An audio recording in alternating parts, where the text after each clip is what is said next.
All right, you're sliding down a ski slope, boom, at 15 degrees. Again, always start with a diagram, an image. And you're ignoring air resistance and friction. How fast are we going after 10 seconds?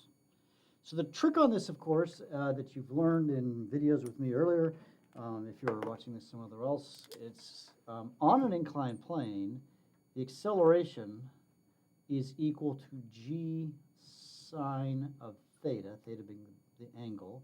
So that's your acceleration, and that's what you're going to have in your problem. So once you figure out the acceleration, 15 degrees, g, of course, is 9.8 on the Earth, meters per second squared.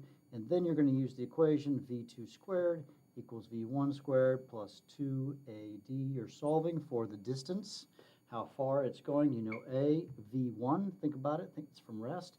You're solving for v2. Watch that, these are squared.